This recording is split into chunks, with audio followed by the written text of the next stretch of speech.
All right, welcome back to College Football Addiction. Going to talk with Sports Talk Jay a little bit about this Tennessee-Florida game that happened over the weekend and maybe take some big picture stuff away. I know you guys have already watched it and seen it and everything else like that. But, Jay, 1 to 10, I know that I watched your video. I've seen everything you've done since the game.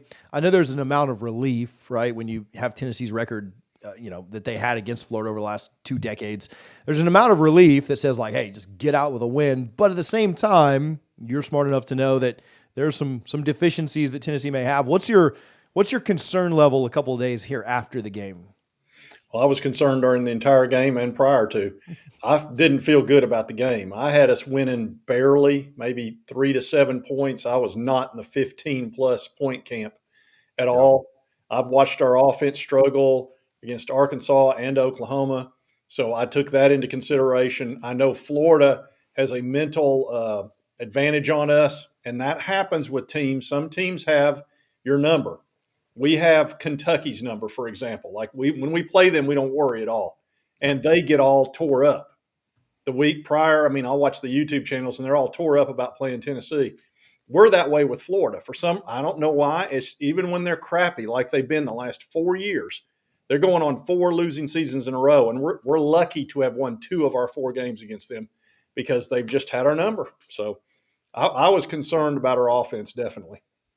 Do you feel like, and maybe the second half, overtime certainly, do you feel like Nico's like right on the edge, or like what's your, again, concern is the only word I know, worry level there?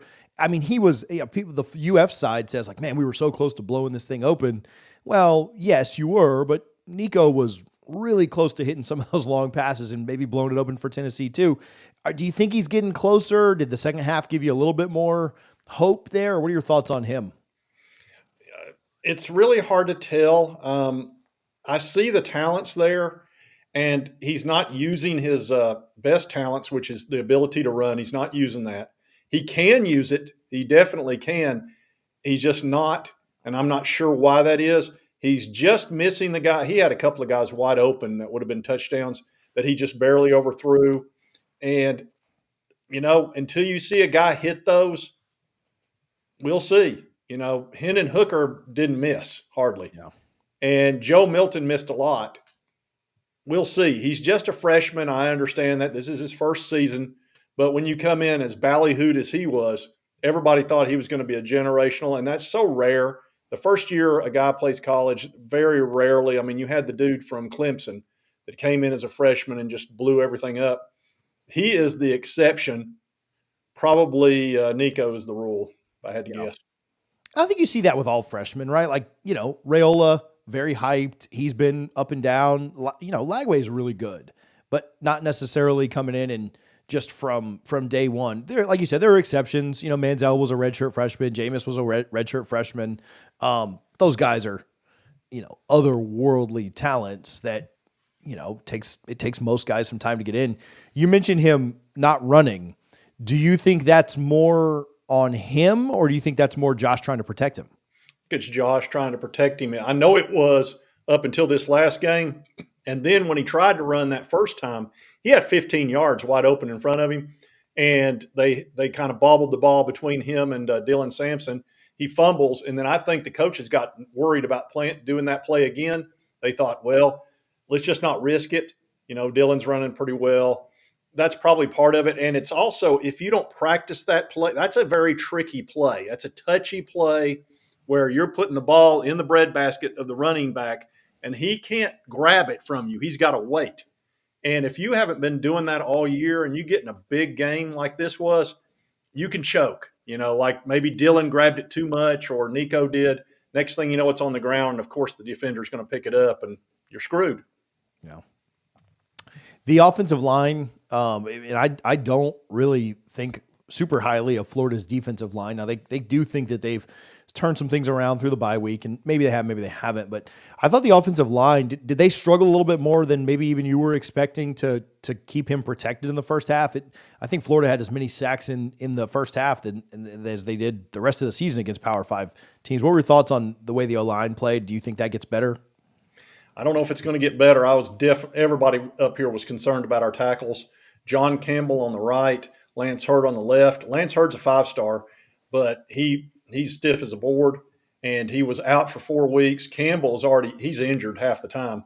So, and that's such a difficult spot to play. You've got to be great and be on top of your game and be healthy, and neither one of those guys are that right now. So we were very concerned about them getting to Nico, and Nico not running allows the edge rushers to pin their ears back and come after him. Whereas if he would take off occasionally, they would back off of that because they would stay in their lane. But when you don't have to worry about a quarterback running, you can do whatever the crap you want. That's why in Heupel's offense, a dual threat is a necessity, and he's got to start running. Yeah. An injury on the defensive line, actually a few injuries it felt like during the game, but an injury on the defensive line certainly kind of hurts the depth there. But I thought for the most part, the defense, defense won them the game, so it's hard to complain too much there. Florida got off a little bit running the ball early, but then obviously defense kind of bowed up, certainly was probably the reason they ended up coming out on top and forcing fumbles and everything else. But are concern around the defensive line going forward with a big time injury that got reported today?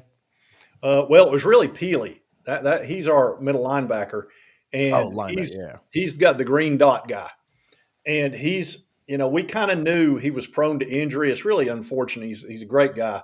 He's 25 or 26 years old. He was a BYU guy that went on a mission and did all that kind of stuff. That's why he's so old. But he's on a 7th year medical red shirt because he got knocked out the first game last year. He had a tricep injury. The year before that at BYU, he had an ACL. Now he's got another ACL. He played 6 games. He played fantastic. But we had been preparing in case something happened with him because we knew his history. And they've got a fella by the name of T-Lander who's a sophomore who he literally was born to be a linebacker. He's probably going to play pretty well. He will not play to Peely's level, but he's good. And then we got Arian Carter right beside him who's fantastic. So I'm less concerned about the defense, and the defense totally won that game for us. In the first 6 games of this season, we have not allowed a single team to score 20 points. That's not happened since 1969 at the University of Tennessee, which is shocking to me because our defense has stunk up the joint, not the front 7, but the defensive backfield has for the last 3 years. Suddenly they're good. As much as there's concern or frustration during the game or whatever, at the end of the day, you get out of it with a win. Does the fight to never feel like you're out of it, and maybe, coaching against or playing against a Billy Napier coach team is why, no team is ever out of it. But I do think the fight is something that Tennessee fans and, people around the program should at least hang their hat on a little bit. Like, never quit, never say die, absolutely stay in the game, even when it feels like nothing's going your way. And again, Napier certainly helped with some of these parts, but I do think that was pretty impressive to see Tennessee just say like, "No, we're going to find a way to get this done." Yeah, probably part of that was Neyland. The other part of it is when you've got a really good defense, you're always in the game. And we saw that with Florida State last year, even when you lost your quarterback. Y'all were still in the game up until everybody opted out and went to the NFL against Georgia. Y'all won the conference championship without your quarterback. So when you have a defense, you're always in the game. So I think we'll be in every game that we play in just about. It's just a matter of can we score, which is something I can't believe I'm saying with a Josh Heupel offense. That's normally never an issue, but it just shows you how important quarterback position is, because when you have the right quarterback and the right offense, you can do anything. If you've got a young, inexperienced guy, it's hard. It's hard to score. It just is. You've got to have everything go your way. We are going to talk about that Bama game in an upcoming video, so make sure that you're subscribed here. Make sure you subscribe over at Sports Talk JJ. I appreciate you for hanging out, bud. No worries.